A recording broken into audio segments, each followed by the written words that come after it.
요한계시록 14장 1에서 5절입니다. 또 내가 보니 보라 어린 양이 시온산에 섰고 그와 함께 14만 4천이 섰는데 그 이마에 어린 양의 이름과 그 아버지의 이름을 쓴 것이 있도다. 내가 하늘에서 나는 소리를 들으니 많은 물소리도 같고 큰 뇌성도 같은데 내게 들리는 소리는 검은 고 타는 자들의 그 검은 고 타는 것 같더라. 저희가 보좌와 내 생물과 장로들 앞에서 새 노래를 부르니 땅에서 구속함을 얻은 14만 4천 인밖에는 능히 이 노래를 배울 자가 없더라. 이 사람들은 여자로 더불어 더럽히지 아니하고 정절이 있는 자라 어린 양이 어디로 인도하든지 따라가는 자며 사람 가운데서 구속을 받아 처음 익은 열매로 하나님과 어린 양에게 속한 자들이니 그 입에 거짓말이 없고 흠이 없는 자들이더라.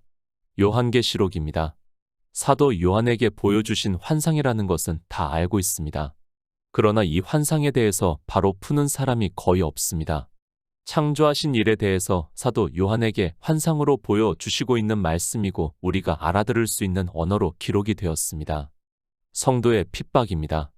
예수 그리스도를 믿는 성도들이 늘 핍박을 받으면서 살았다는 것을 우리가 잘 알고 있습니다.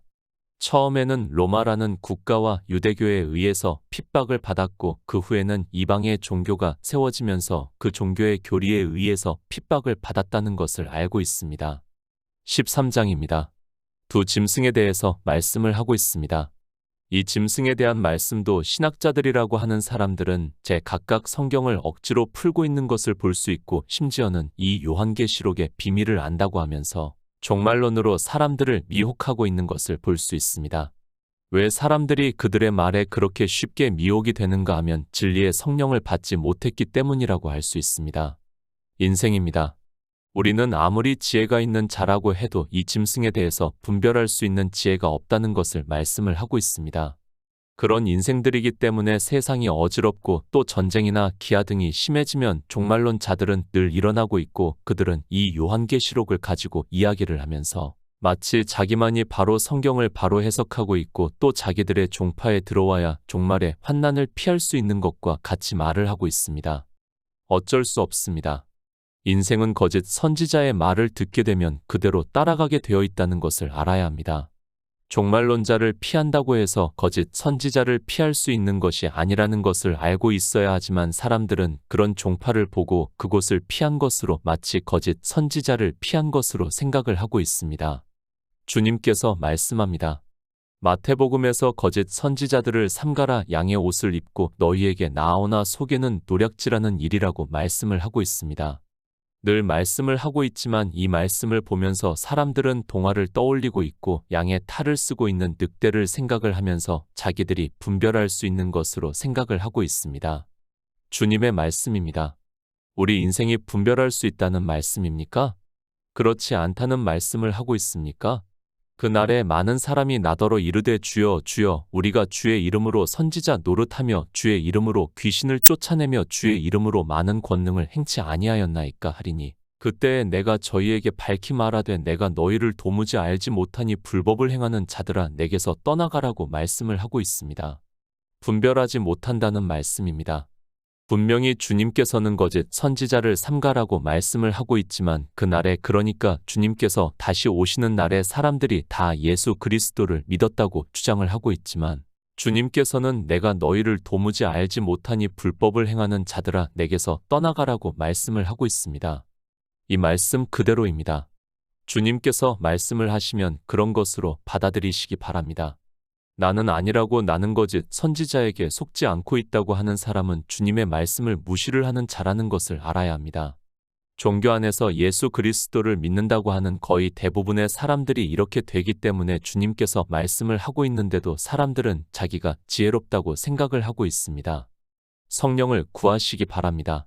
성령은 하나님이 아니라 진리의 영이라고 주님께서 분명하게 요한복음 14장에서 말씀을 하고 있습니다. 성령을 우리에게 보내주시는 목적은 우리 인생의 지혜로는 아무리 성경을 보아도 예수 그리스도께서 이 세상에 오셔서 생명을 얻게 하는 구속의 일을 깨달을 수 없기 때문에 하나님께서 진리의 성령을 보내주심으로 해서 모든 진리 가운데로 인도하심을 받을 수 있다는 말씀입니다. 성령을 받았습니까? 이 시대 누가 성령을 받았다고 할 수 있습니까? 최소한의 기준을 말씀을 하고 있습니다. 그것을 사도 바울이 갈라디아서에서 너희가 만일 성령의 인도하시는 바가 되면 율법 아래 있지 아니하리라고 말씀을 하고 있고, 그 율법이 무엇인가 하면 인생들이 종교에서 육체로 하는 모든 일을 말씀을 하고 있습니다. 최소한의 기준입니다. 물론 율법을 안 지킨다고 해서 다 성령이 오신 것이라고 할 수는 없습니다. 그래도 우리 성도가 그들을 분별할 수 있는 최소한의 기준을 사도 바울이 가르쳐 주고 있는 말씀입니다. 율법 아래입니다. 그러니까 예수 그리스도를 믿는다고 하면서 내 육체로 행위를 하고 있다면 그것은 다 율법 아래 있는 것이라는 말씀입니다. 삼가 지키는 행위입니다. 그것이 다 율법 아래 있다는 것을 말씀을 하고 있습니다. 그러니까 계속해서 반복적으로 하는 행위를 말씀을 하고 있습니다. 지금 종교 안에서 그러한 행위가 얼마나 많은가를 제가 굳이 말씀을 안 드려도 잘 알고 있습니다. 물론 종교인들은 그렇게 율법을 지키면서도 그것을 율법 아래 있는 것이라고 생각을 하지 않고 있습니다. 왜 그런가 하면 그들은 종교의 교리의 포승으로 묶여 있기 때문에 진리로 인도하심을 받을 수 없습니다. 요한계시록 14장 1절입니다. 또 내가 보니 보라 어린 양이 시온산에 섰고 그와 함께 14만 4천이 섰는데 그 이마에 어린 양의 이름과 그 아버지의 이름을 쓴 것이 있도다. 인생은 태생적으로 종교성을 가지고 있습니다. 우리 성도는 종교인이 되어서는 안 됩니다. 성경은 이 종교를 짐승 또는 들짐승이라고 비유적으로 말씀을 하고 있습니다. 그러나 다시 말씀을 하지만 인생들의 지혜로는 이 짐승을 분별할 수 없어서 바다 모래같이 많은 자들이 그들 안에 들어가서 온갖 율법의 행위를 하고 있으면서도 자기가 무엇을 하고 있는지를 모르고 있습니다. 불법입니다. 내가 예수 그리스도를 믿는다고 하면서 하는 모든 행위가 다 불법이라는 것을 말씀을 하고 있지만 종교 안에서 예수 그리스도를 믿는다고 하는 사람들은 그 불법을 행하면서 도리어 자기가 예수 그리스도를 잘 믿고 있다고 생각을 하고 있습니다. 그것이 인생이 가지고 있는 종교성이고 이성적 지혜이기 때문에 그 불법을 보고 오히려 예수 그리스도를 잘 믿고 있다고 생각을 하고 있습니다. 이스라엘입니다. 그들이 애굽에서 나와 광야라는 교회에 들어왔습니다. 그들이 우리보다 지혜가 없어서 광야에서 다 죽고 말았다고 생각을 하지 마시기 바랍니다. 그들은 인생의 이성적 지혜로는 하나님을 잘 믿는다고 했지만 그것이 다 불법이 되어서 사망의 길로 갔다는 것을 알아야 합니다. 바벨론의 포로입니다. 그들이 우리보다 하나님을 잘 못 믿어서 바벨론의 포로가 되어 갔다고 생각을 하지 마시기 바랍니다. 그들은 인생의 철학적 지혜로는 나름대로는 하나님을 잘 믿는다고 했지만 그것이 다 불법이 되어서 하나님께서 그들을 율법의 나라 바벨론의 포로가 되게 하셨다는 것을 알아야 합니다. 그들입니다. 예레미야 선지자를 통해서 말씀을 하고 있습니다. 너희는 예루살렘 거리로 빨리 왕래하며 그 넓은 거리에서 찾아보고 알라. 너희가 만일 공의를 행하며 진리를 구하는 자를 한 사람이라도 찾으면 내가 이 성을 사하리라고 말씀을 하고 있습니다. 말이 된다고 생각합니까? 이스라엘은 조상 대대로 하나님을 믿으면서 살았고 성전이 아직까지 그대로 있고 제사장들도 있었습니다. 그런데 예레미야 선지자를 통해서 하나님을 믿는 사람이 한 사람도 없었다는 것을 말씀을 하고 있고 그것은 이 시대를 살아가는 우리에게 거울이 되고 있다는 것을 깨닫는 성도가 지혜롭습니다. 시편 14편 7절입니다. 이스라엘의 구원이 시온에서 나오기를 원하도다. 여호와께서 그 백성의 포로된 것을 돌이키실 때 야곱이 즐거워하고 이스라엘이 기뻐하리로다. 어린 양입니다. 이 말씀까지 굳이 안 해도 된다고 생각을 하고 있습니다. 어린 양이 시온산에 서 있다는 말씀은 예수 그리스도께서 이 세상에 오셔서 우리가 생명을 얻는 구속의 일을 다 이루셨다는 것을 의미적으로 하고 있는 말씀이라고 믿고 있습니다. 모든 성경입니다.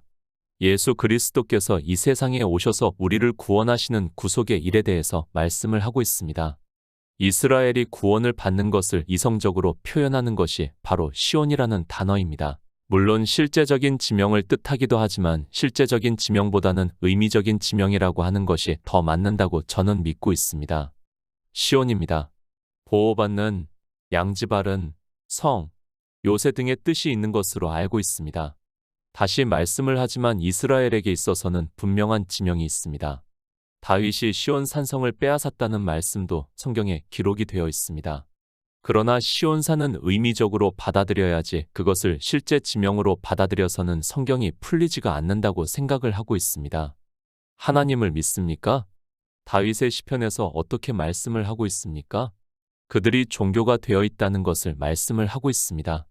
다 치우쳤으며 함께 더러운 자가 되고 선을 행하는 자가 없으니 하나도 없도다. 죄악을 행하는 자는 다 무지하뇨. 저희가 떡 먹듯이 내 백성을 먹으면서 여호와를 부르지 아니한다고 말씀을 하고 있습니다. 우리는 그런 인생입니다. 다 종교에 의해서 포로가 되어 있다는 것을 비유적으로 말씀을 하고 있습니다. 우리는 본성이 그렇기 때문에 지금 이 시대를 보더라도 종교성에 따라서 율법의 행위를 하고 있습니다. 그 율법에서 벗어나는 것을 이스라엘의 구원이 시온에서 나오기를 원하도다. 여호와께서 그 백성의 포로된 것을 돌이키실 때에 야곱이 즐거워하고 이스라엘이 기뻐하리로다 라고 말씀을 하고 있습니다. 구원의 의미입니다. 인생은 다 종교에 의해서 포로가 되어 율법을 지키고 있습니다. 그렇게 율법을 지키는 것을 포로된 자라고 말씀을 하고 있고 예수 그리스도께서 이 세상에 오신 것을 주의 성령이 내게 임하셨으니 이는 가난한 자에게 복음을 전하게 하시려고 내게 기름을 부으시고 나를 보내사 포로된 자에게 자유를 눈먼 자에게 다시 보게 함을 전파하며 눌린 자를 자유케 하고 주님이 오신 것을 은혜의 해라고 말씀을 하고 있습니다. 인생입니까? 다 포로라는 것을 알고 있어야 합니다. 영의 일에 있어서 그렇다는 것을 알고 있어야 합니다. 그러나 아무리 지혜가 있는 사람이라고 해도 자기가 포로가 되어 있다는 것을 깨닫지를 못하고 있고 도리어 예수 그리스도를 잘 믿고 있다고 생각을 하고 있습니다. 시온입니다. 바로 예수 그리스도께서 이 세상에 오셔서 그 포로에서 우리를 구원해 주시는 것을 말씀을 하고 있습니다. 그런 의미에서 시온을 말씀을 하고 있다는 것을 알고 성경을 보아야 합니다. 실제 시온산이 요한계시록에서 있다는 것이 아니라 사도 요한이 환상으로 본 것을 우리가 알아들을 수 있는 언어로 말씀을 하고 있습니다. 율법의 포로입니다. 그래서 요한계시록에서도 바벨론을 말씀을 하고 있습니다. 그러면서 진노의 포도주를 먹이던 자라고 말씀을 하고 있습니다. 사도 바울은 그 진노의 포도주를 율법은 진노를 받는다고 말씀을 하고 있습니다. 그러나 인생들의 지혜로는 이 율법을 깨달을 수 있는 지혜가 없어서 자기가 율법의 행위를 하면서도 그것이 무엇인지를 모르고 있습니다. 어린 양이 시온산에 서 있습니까? 그것을 사도 바울은 우리를 거스리고 우리를 대적하는 의문에 쓴 증서를 도말하시고 제하여 버리사 십자가에 못 박으셨다고 말씀을 하고 있지만 예수 그리스도를 믿는다고 하는 사람들이 이 의문에 쓴 증서에 있는 그대로 율법의 행위를 하고 있고 그것은 스스로가 예수 그리스도를 믿지 않겠다고 하는 행위의 표현이라는 것을 알아야 합니다. 아담입니다. 선악을 알게 하는 나무의 실과를 따먹는 순간 우리 인생은 다 율법의 포로가 되었다는 것을 말씀을 하고 있습니다. 그런 인생들이 율법을 온전히 다 지켜서 거룩해질 수 없고 그러므로 해서 사망이 있으니까 예수 그리스도께서 이 세상에 오셔서 세상 죄를 지고 가심으로 해서 우리가 포로에서 돌이키고 구원을 받을 수 있다는 말씀을 하고 있습니다. 요한계시록 13장 16절입니다. 저가 모든 자 곧 작은 자나 큰 자나 부자나 빈궁한 자나 자유한 자나 종들로 그 오른손에나 이마에 표를 받게 하고 이마입니다. 짐승에게 사로잡혀 있는 사람은 그 이마에 표가 있다고 말씀을 하고 있습니다. 그 표가 있는 자가 종교 안에서 매매를 한다고 그러니까 율법의 행위를 하고 있다는 것을 말씀을 하고 있습니다. 인생들은 태생적으로 종교성을 갖는다는 것을 의미적으로 말씀을 하고 있다는 것을 깨달아야 합니다. 이름입니다. 어린 양과 아버지의 이름입니다. 그러나 사도 요한은 환상으로 본 것을 말씀을 하고 있습니다. 또 내가 보니 보라 어린 양이 시온산에 섰고 그와 함께 14만 4천이 섰는데 그 이마에 어린 양의 이름과 그 아버지의 이름을 쓴 것이 있다고 말씀을 하고 있습니다. 창조하신 일입니다. 14만 4천이라는 수도 상징적인 숫자로 저는 보고 있습니다. 모 종파에서 14만 4천이라고 말을 하고 있지만 그들은 실제 14만 4천 명이 넘었는데도 아직까지 세력을 확장시키고 있습니다. 처음 그들이 주장을 했던 것과는 다르다는 것을 알 수 있습니다. 그 한 가지만 보아도 그들이 성경을 얼마나 왜곡하고 있는지를 알 수 있습니다. 환상입니다. 의미를 말씀을 하고 있기 때문에 저 역시 정확하게는 말씀을 하기가 어렵습니다. 더구나 그 이마에 어린 양의 이름과 그 아버지의 이름이 쓴 것이 있다고 말씀을 하니까 어렵습니다. 그러나 우리가 얻는 생명이 예수의 생명이라는 말씀을 보면 어느 정도 깨달아질 수 있다고 믿고 있습니다.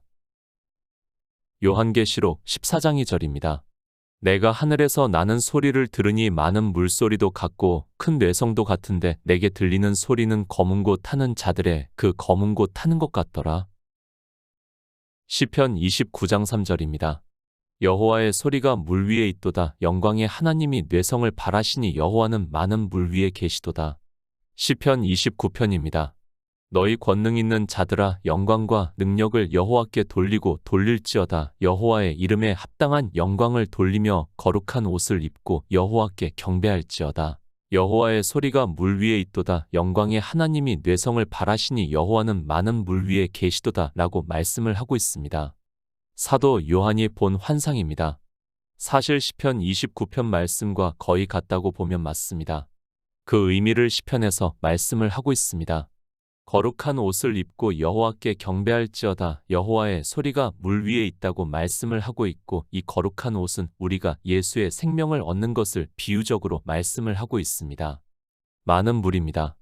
물은 말씀을 비유로 해서 말씀을 하고 있다는 것을 누구라도 쉽게 알 수 있는 말씀입니다. 1절에서 구원을 받은 성도들을 말씀을 하고 있고 그들이 어떻게 구원을 받았는가를 2절에서 내가 하늘에서 나는 소리를 들으니 많은 물소리도 같고 큰 뇌성도 같은데 내게 들리는 소리는 검은 고 타는 자들의 그 검은 고 타는 것 같더라고 비유적으로 말씀을 하고 있습니다. 주님께서 말씀합니다. 우리가 성령을 받는 것을 비유적으로 해서 말씀을 하고 있습니다. 나를 믿는 자는 성경의 이름과 같이 그 배에서 생수의 강이 흘러나리라 하시니 이는 그를 믿는 자의 받을 성령을 가리켜 말씀하신 것이라고 사도 요한이 주님의 말씀이 무슨 말씀인가를 가르쳐 주고 있습니다. 많은 물입니다. 생수의 강입니다. 거의 같은 의미라고 보시면 됩니다. 그리고 그것을 사도 요한은 우리 믿는 자의 받을 성령을 가르쳐 하신 말씀이라고 하고 있습니다. 구원을 받는 성도는 이렇게 성령이 오심으로 해서 예수 그리스도를 증거를 받아 믿음으로 역사를 한다는 것을 말씀을 하고 있고 지금 요한계시록 14장은 시편 29편의 말씀과 같습니다. 성경입니다. 이렇게 우리가 구원을 받는 것을 비유적으로 다 말씀을 하고 있다는 것을 깨달아야 합니다. 그러나 사람들은 성경을 인용을 하지 않고 있고 그 말씀에서 답을 찾으려고 하니까 도무지 무슨 말씀인지도 모르고 억지로 풀다가 다 사망의 길로 가고 있습니다. 검은고입니다. 감동을 의미를 하고 있습니다. 하나님의 말씀으로 감동을 받아 우리가 구원을 받는 것을 사도 요한이 환상으로 보고 비유적으로 말씀을 하고 있습니다. 시온산에 어린 양이 섰고 그와 함께 14만 4천 명이 있는데 그들이 어떻게 구원을 받았는가 하면 많은 물소리가 들리는 것과 같이 성령의 인도하심을 받아 거룩한 옷을 입었다는 것을 말씀을 하고 있습니다. 생수의 강입니다. 성령의 인도하심을 받아야 합니다. 그저 성경을 보고 그 문자를 아는 것으로 성령의 인도하심을 받는다고 하지 마시기 바랍니다. 모든 성경은 예수 그리스도께서 우리 피조물들에게 예수의 생명을 얻게 하는 일에 대해서 증거를 하고 있습니다. 그렇게 감동을 받아 영생을 얻는 성도들을 비유로 해서 말씀을 하고 있습니다. 요한계시록 14장 3절입니다.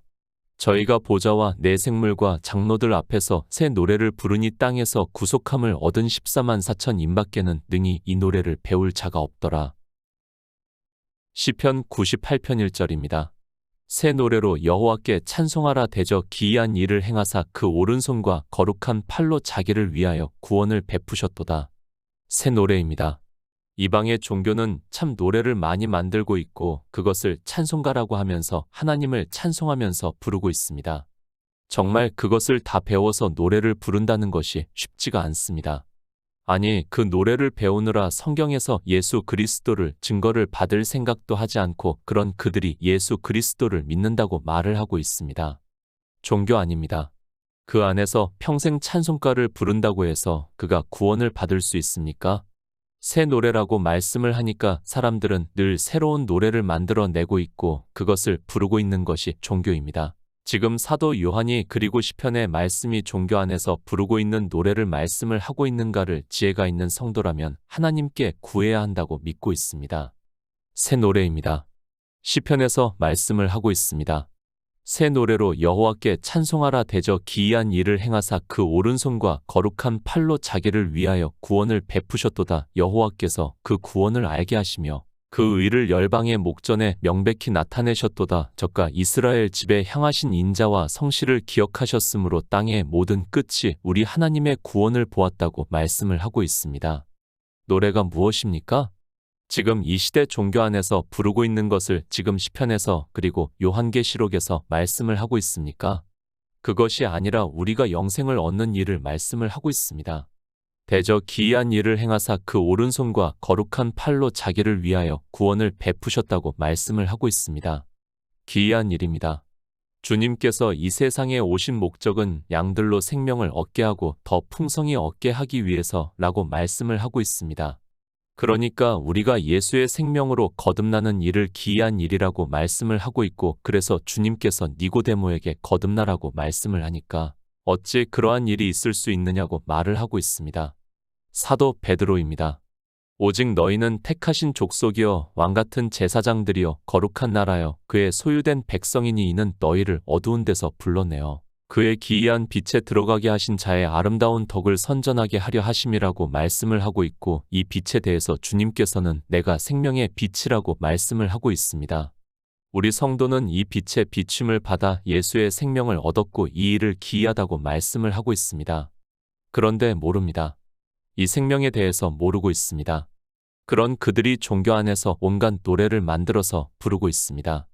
시편 98편에서는 새 노래로 여호와께 찬송하라. 대저 기이한 일을 행하사 그 오른손과 거룩한 팔로 자기를 위하여 구원을 베푸셨다고 말씀을 하고 있고, 그렇게 구원을 받은 성도가 하나님을 찬송하는 말을 하는 것이 새 노래라고 말씀을 하고 있지만, 종교는 그것을 인간의 노래로 만들어서 부르고 있고 그것으로 찬송을 한다고 하고 있습니다. 구속함입니다. 생명을 얻는 자만이 이 노래를 부를 수 있다고 말씀을 하고 있습니다. 종교는 새 노래를 부르는 것이 아니라 자기들이 만든 노래를 부르고 있습니다. 그것은 구원과는 아무 상관이 없는 그저 종교인들이 만든 노래를 부르는 것에 불과하다는 것을 알아야 합니다. 이 노래입니다. 구속함을 입은 자만이, 그러니까 예수의 생명으로 거듭난 자만이 이 노래를 배울 수 있다고 말씀을 하고 있습니다. 종교에서 사람이 만든 곡조 있는 노래를 부르면서 새 노래라고 하지 마시기 바랍니다. 구원을 받는 예수의 생명을 얻는 그 기이한 일을 말하는 감동을 받는 그 자체가 새 노래라는 것을 말씀을 하고 있습니다. 요한계시록 14장 4절입니다. 이 사람들은 여자로 더불어 더럽히지 아니하고 정절이 있는 자라 어린 양이 어디로 인도하든지 따라가는 자며 사람 가운데서 구속을 받아 처음 익은 열매로 하나님과 어린 양에게 속한 자들이니. 에베소서 5장 5절입니다. 너희도 이것을 정령이 알거니와 음행하는 자나 더러운 자나 탐하는 자 곧 우상 숭배자는 다 그리스도와 하나님 나라에서 기업을 얻지 못하리니. 여자입니다. 실제 여자를 말씀합니까? 그것이 아니라 교회를 비유로 해서 말씀을 하고 있습니다. 사도 바울이 갈라디아서에서 사라와 하가를 두 여자로 비유로 해서 두 교회를 말씀을 하고 있습니다. 그러니까 율법을 지키는 종의 교회와 예수 그리스도를 믿는 자유하는 여자의 교회를 비유로 해서 사라를 위에 있는 예루살렘이니 우리의 어머니라고 말씀을 하고 있습니다. 자유하는 여자입니다. 우리의 어머니 사라라고 말씀을 하고 있습니다. 그 사라가 이삭을 낳았다고 말씀을 하고 있습니다. 그러니까 하갈은 종을 낳고 사라는 아들을 낳았다고 말씀을 하고 있고, 실제 이삭을 낳은 것을 비유로 해서 하나님의 아들이 탄생한 것을 말씀을 하고 있습니다. 여자로 더불어 더럽히지 않았습니다. 이사야 선지자가 우리의 의는 더러운 옷과 같다고 말씀을 하고 있고, 사도 바울 역시 자기가 바리새인으로 있을 때 율법에 흠없는 의를 가졌는데 그것을 배설물이라고 말씀을 하고 있고, 율법에서는 우리의 의를 똥이라고 말씀을 하고 있습니다. 예수 그리스도를 믿습니까? 그런데 교회 안에서 율법의 행위를 하고 있습니까? 사도 요한이 이 사람들은 여자로 더불어 더럽히지 아니하고 정절이 있는 자라고 말씀을 하고 있습니다. 그런데 이방의 종교인들은 거의 다 율법의 행위를 하고 있으면서도 깨닫지를 못하고 있습니다. 교회입니다. 그 안에서 율법의 행위를 하고 있습니까? 예배를 드리고 있고 찬송가를 부르고 있고 기도를 하고 있고 헌금을 하고 있습니까? 여러 가지 행위를 하고 있습니까? 그것이 다 더럽다는 것을 말씀을 하고 있지만 종교 안에 있는 사람들은 그 더러운 행위로 하나님께 영광을 돌린다고 하고 있습니다. 예수 그리스도를 믿습니까? 영생을 얻어 하나님 나라에 들어갑니까? 새 노래가 무엇인지도 모르고 있고 여자가 누군지도 모르고 있고 더럽히는 것이 무엇인지도 모르고 있는 그들이 그저 종교 안에서 주여 주여 하면서 온갖 더러운 일을 하고 있다는 말씀입니다. 그들을 사도 바울은 너희도 이것을 정령이 알거니와 음행하는 자나 더러운 자나 탐하는 자 곧 우상 숭배자는 다 그리스도와 하나님 나라에서 기업을 얻지 못하리라고 말씀을 하고 있습니다. 율법 단 한 가지입니까? 교회 안에서 단 한 가지 행위입니까? 우리 피조물이 예수 그리스도를 믿는다고 하면서 하는 모든 행위가 다 더럽습니다. 오직 예수 그리스도 그분만이 깨끗하다는 것을 알아야 하는데 종교는 교리를 세워놓고 온갖 율법의 행위를 하게 만들고 있습니다. 로마서 11장 16절입니다. 제사하는 처음 익은 곡식 가루가 거룩한즉 떡덩이도 그러하고 뿌리가 거룩한즉 가지도 그러하니라. 예수 그리스도입니다. 그분만이 거룩하신 분입니다. 그리고 우리가 그에게 붙은 자라고 말씀을 하고 있습니다. 우리 육체가 그에게 붙은 자라는 말씀이 아니라 우리가 예수 그리스도를 증거를 받아 믿음으로 역사를 해서 그의 안에 있는 생명을 얻고 그 생명이 거룩하다는 것을 말씀을 하고 있습니다. 그 생명입니다. 처음 익은 열매라고 말씀을 하고 있습니다. 사도 바울이 제사하는 처음 익은 곡식 가루가 거룩한즉 떡덩이도 그러하고 뿌리가 거룩한즉 가지도 그러하다고 말씀을 하고 있습니다. 그러나 이 처음 익은 열매가 무엇인지도 모르는 그들이 예수 그리스도를 믿는다고 하고 있습니다. 요한계시록 14장 5절입니다. 그 입에 거짓말이 없고 흠이 없는 자들이더라. 요한복음 8장 44절입니다. 너희는 너희 아비 마귀에게서 났으니 너희 아비의 욕심을 너희도 행하고자 하느니라. 저는 처음부터 살인한 자여 진리가 그 속에 없으므로 진리에 서지 못하고 거짓을 말할 때마다 제 것으로 말하나니 이는 저가 거짓말쟁이요 거짓의 아비가 되었음이니라. 그 입입니다. 거짓말이 없다고 말씀을 하고 있습니다. 주님께서 서기관과 바리새인들에게 말씀을 하고 있습니다. 너희는 너희 아비 마귀에게서 났으니 너희 아비의 욕심을 너희도 행하고자 하느니라. 저는 처음부터 살인한 자여 진리가 그 속에 없으므로 진리에 서지 못하고 거짓을 말할 때마다 제 것으로 말하나니 이는 저가 거짓말쟁이요 거짓의 아비가 되었음이라고 말씀을 하고 있습니다. 무슨 거짓말입니까? 그들은 율법을 지키고 있습니다. 율법을 모르는 자는 저주를 받는다고 하지만 실상은 자기들이 율법을 모르고 있습니다. 성경에서 말씀을 하는 간음을 모르니까 이 세상에서 진짜 간음한 여자를 끌고 와서 돌로 쳐 죽이려고 하고 있는 그들에게 주님께서 거짓말장이라고 말씀을 하고 있습니다. 율법을 지킵니까? 단 한 가지라도 지키고 있다면 그는 거짓말을 하고 있는 사람이라는 것을 알아야 합니다. 왜 거짓말장애인가 하면 사도 바울이 율법으로는 의롭다 하심을 얻을 육체가 없다고 말씀을 하고 있습니다. 그런데 종교 안에 있는 사람들은 온갖 율법을 지키고 있으면서도 자기들이 무슨 거짓말을 하고 있는지도 모르고 있습니다. 구원입니다. 사도 베드로가 오직 흠없고 점없는 어린 양 같은 그리스도의 보배로운 피로 한 것이라고 말씀을 하고 있습니다. 사도 바울은 곧 창세 전에 그리스도 안에서 우리를 택하사 우리로 사랑 안에서 그 앞에 거룩하고 흠이 없게 하시려고 그 기쁘신 뜻대로 우리를 예정하사 예수 그리스도로 말미암아 자기의 아들들이 되게 하셨다고 예수의 생명을 얻는 자를 말씀을 하고 있습니다. 영생입니다. 그저 종교 안에 있다고 해서 마치 영생을 얻는 것으로 생각을 하지 마시기 바랍니다. 성경은 우리에게 분명히 영생을 얻은 자가 누군가를 말씀을 하고 있습니다. 오직 예수 그리스도를 믿어 어린 양에게 속한 자가 되어 하나님 나라에 들어가는 생명을 얻는 성도가 되시기를 부탁드립니다.